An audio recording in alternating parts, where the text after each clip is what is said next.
Batya, I use the word we very liberally to encompass essentially the culture in this country. But the culture is acute. It is metastasized into certain areas, like our Ivy League colleges, like higher education at large, where this thought process begins to become something which in this instance, and this is what interests me here, Batya, in this instance, this is sort of homegrown. Elias Rodriguez, he looks like he was part of like far left socialist groups, but this is an ideology he adopted here at home that led him down this path toward violence. First of all, thank you so much for having me and for covering this well. I want to just make a point about the victims here. Sarah Milgram is a Kansas City girl, and Yaron Lashinsky, his father is Jewish, but he is a devout Christian. And this love story between them very much represents the history of America, that love story between Jews and Christians. American Christians being, of course, the first population in human history to organize their religion and their country around the protection of Jews, around cherishing Jews, rather than oppressing us.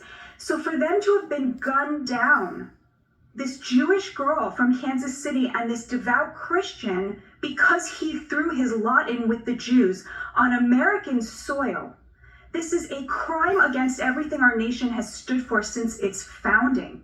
Because this country has always protected its Jews. And to this day, American working class people, middle class people, stand with the Jewish people and stand with Israel.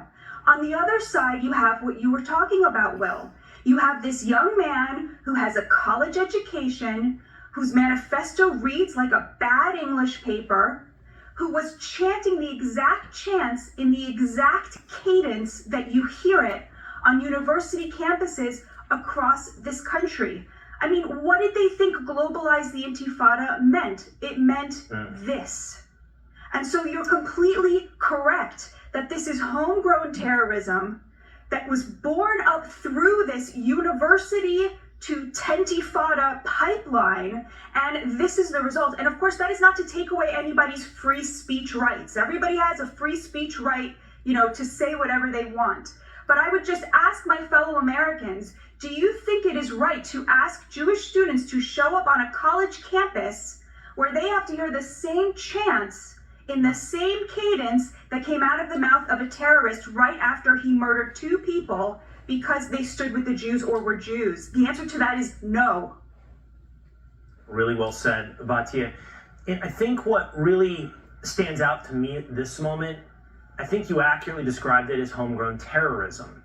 Randomly selecting a victim for a political message, that is terrorism. But the difference between the type of terrorism we had become accustomed to was Islamic radicalism. And maybe we'll still see that yet. It doesn't seem to be the case, but maybe we'll still see that yet. But this is different. This is a cancerous outgrowth of what we saw on college campuses. So we saw speech, we saw bullying, we saw protest, we saw violence, we saw vandalism. But now, someone from that same movement has carried it the next step, Batya. They've carried it to open violence and terrorism. And you have to worry, you really have to worry, if this is not a start.